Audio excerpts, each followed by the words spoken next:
live in the dungeon. This is the Dream Warrior Review. I'm Kurt Thomas. I'm Mick Strawn.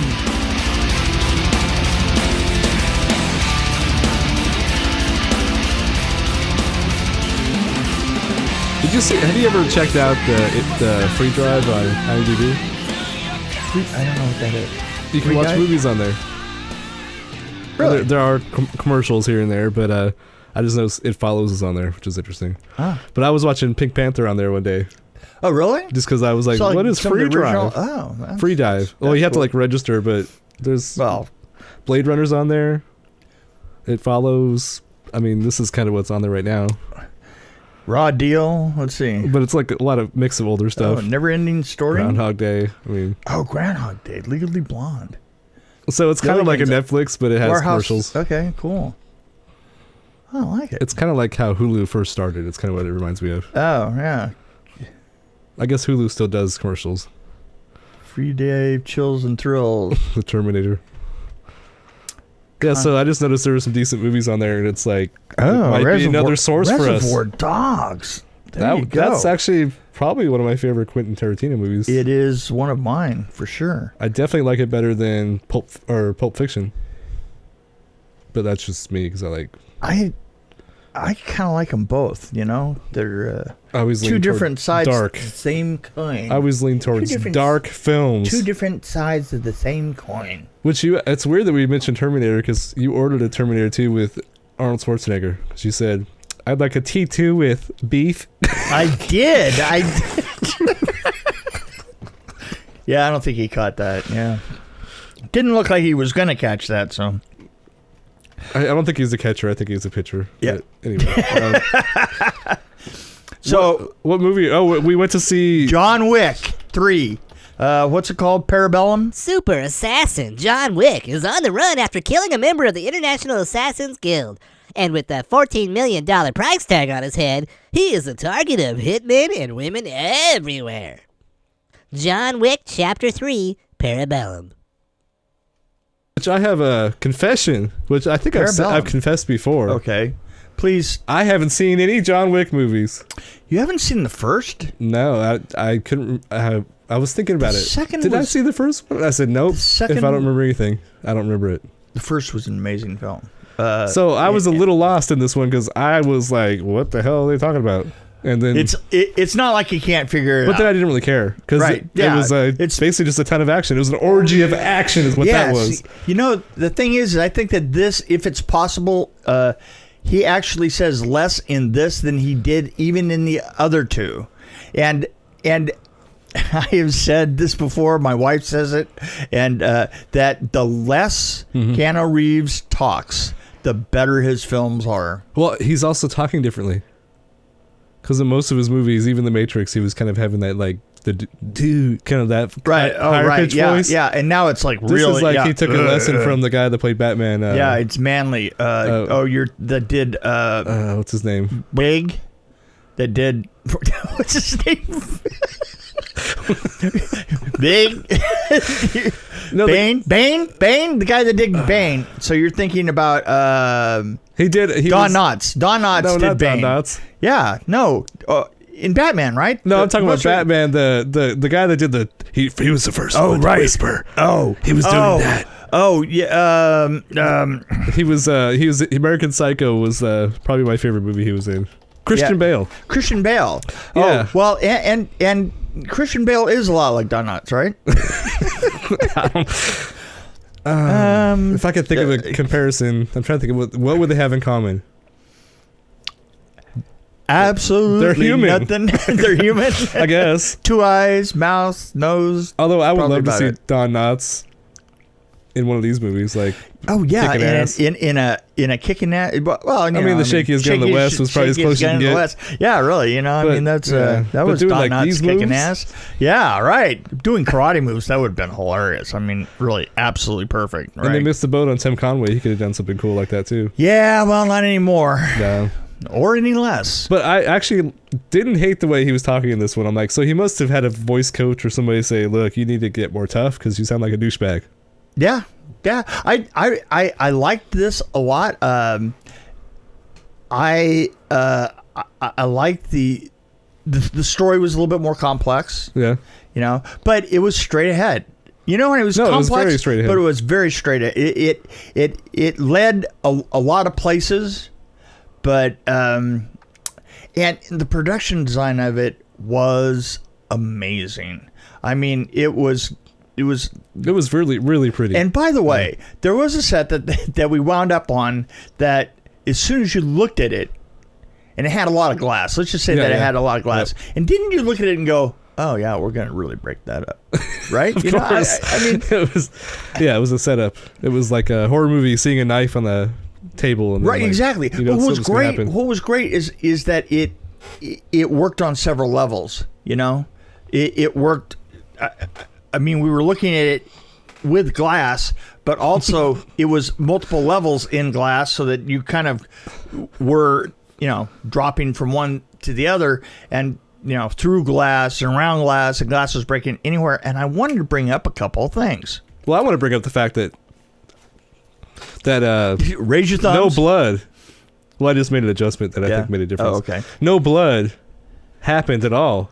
Like when he landed on these, he kept landing on. Well, you see, and that was going to go along with what I was just going to say. Okay, let's go into how those things were made.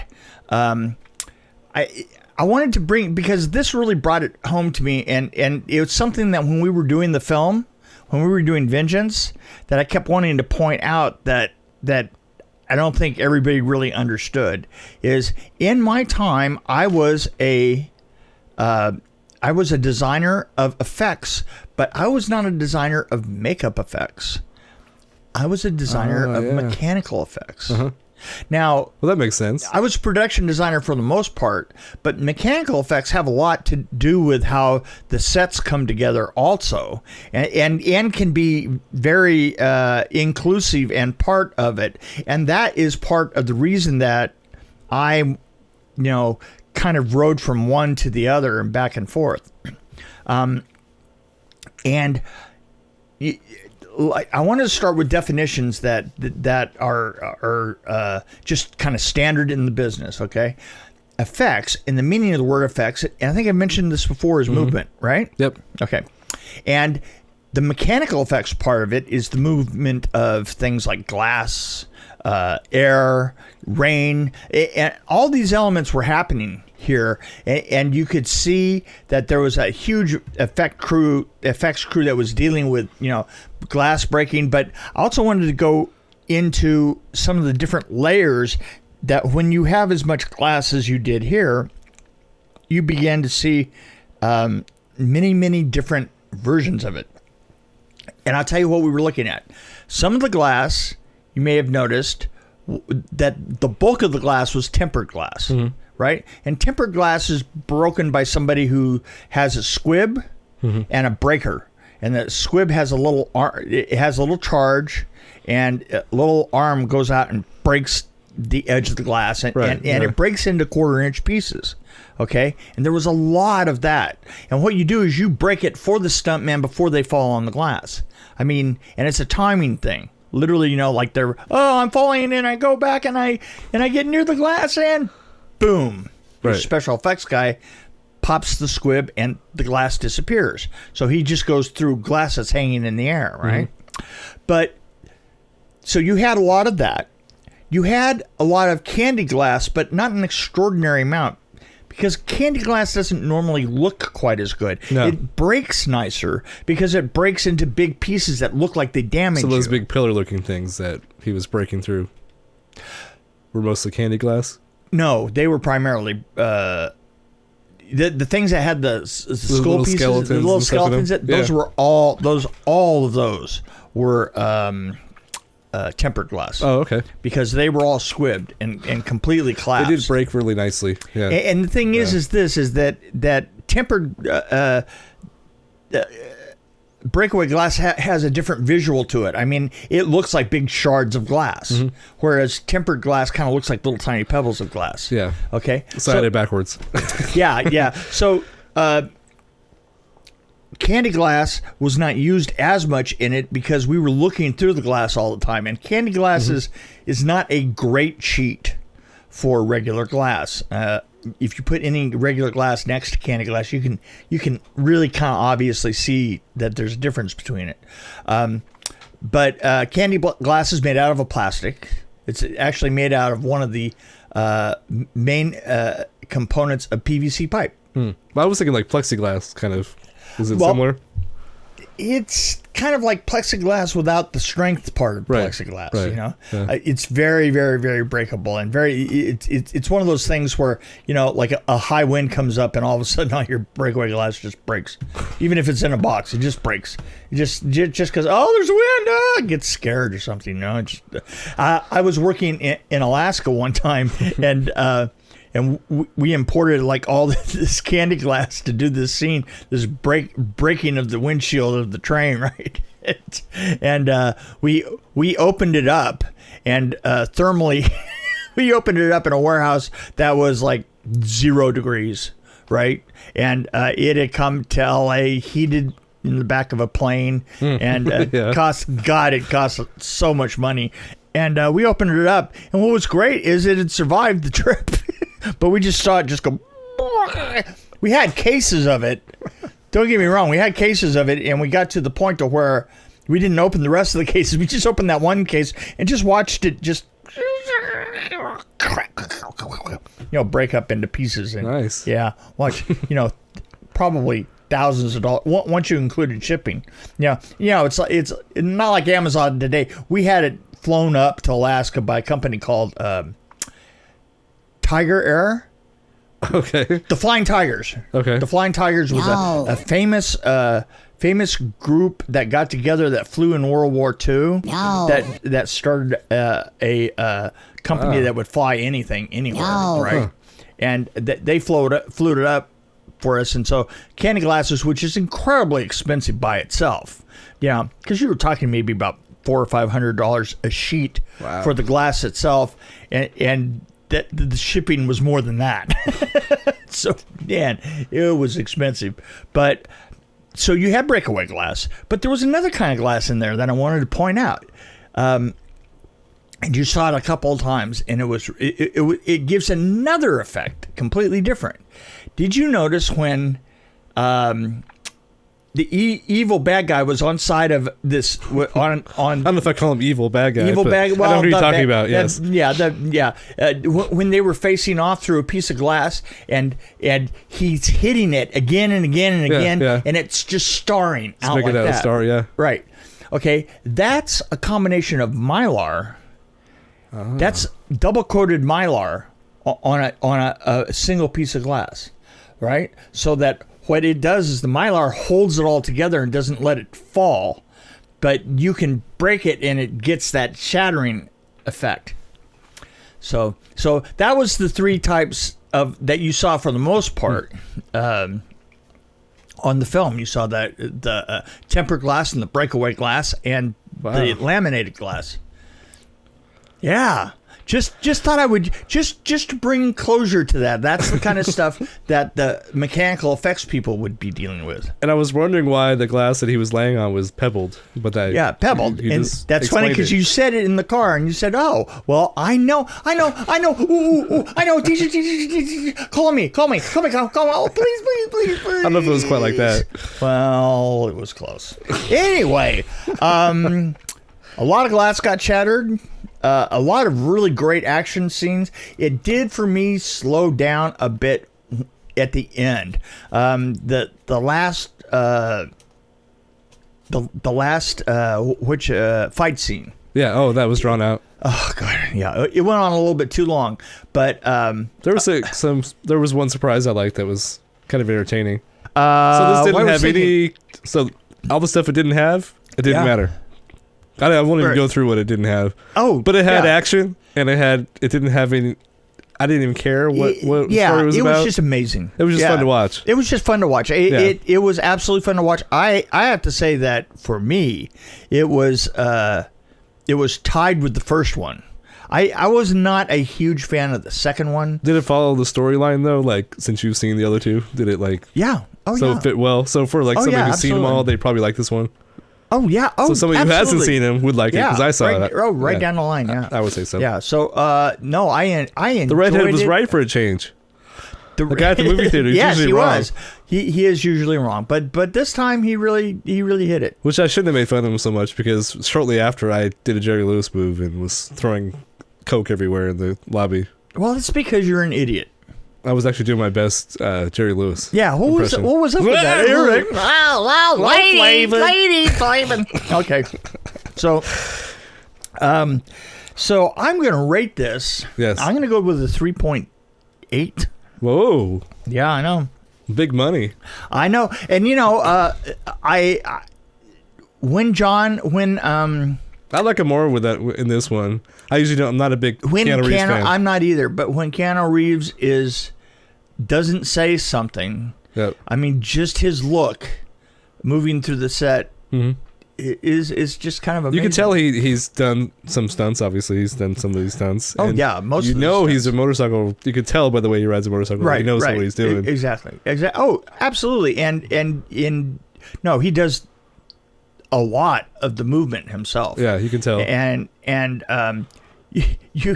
there was some. Who was I making fun of? Oh, it was Tom Cruise. I was like, you could tell he doesn't really ride a motorcycle. Oh, Tom Cruise? Yeah, because he was like, I think he had both of his feet down and he was riding. That's right, he was. We actually talked about that because we're bad people. We mocked him. Yeah, I mean he does ride a motorcycle, but he does his own stunts, so he has some street cred there, I guess. But okay, whatever. Anyway. But no, I'm impressed by Keanu Reeves by the fact that I know his age, and then he pulls this off. Yeah, to a certain extent. To a certain extent, there was a. They pointed out his age a lot. They were pointing out his age, and I kind of felt like, there were a couple of points. There were a couple of things I was thinking in that fight at the end. Yeah. That he was kind of slowing down compared to just the first one. Absolutely, yeah. Yeah, so, but next one's gonna be John Wick nursing home. I just want somebody to take my idea and do a nursing home version of like Terminator or something, or like Friday the 13th, whatever. It's yours. Take it. I'm putting it out there in the universe. Oh, well. I'll just watch it. Oh, well. Hey. You should do a Freddy Krueger in the nursing home. Talk to Robert Englund. Maybe he'll... Yeah, instead of a bunch of kids... Call it a fan film. Instead of a bunch of kids in a mental asylum, yeah, they could be a bunch of kids in a nursing home. Yeah, yeah. A bunch of old people. You know what we could do is we could cast kids as old people. Oh, that'd be cool. We could do their makeup. Makeup, yeah. Right. Yeah. I mean, why not? And you could do like flashback scenes where they look young. Yeah, where they look young. Wow, that is really stupid. Oh, I didn't rate the John Wick. Yeah, you were gonna rate this. So John Wick.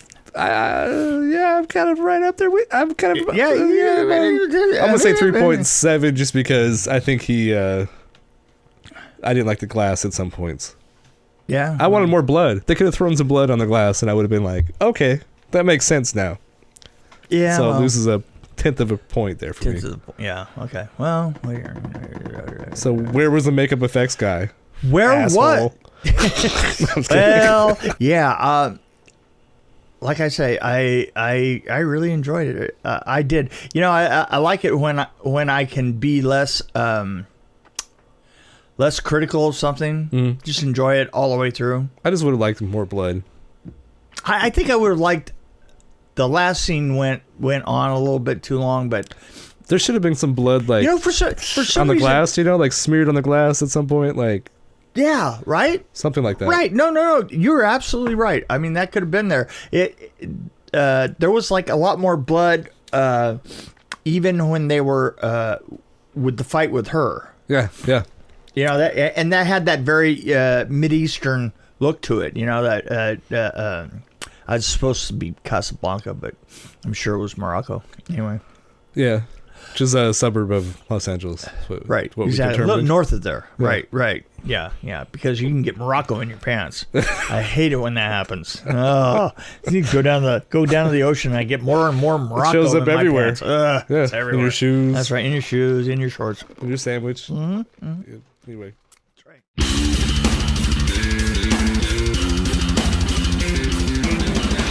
Thanks for joining us on the Dream Warrior Review podcast. Don't forget to tell your friends about us, follow us, and, of course, like us. We can be found on Podbean, which is an amazing app, YouTube, Stitcher, Alexa on any pod, iTunes, Google Play. We're on Twitter as well at DW Review, and of course Facebook. You can find us there.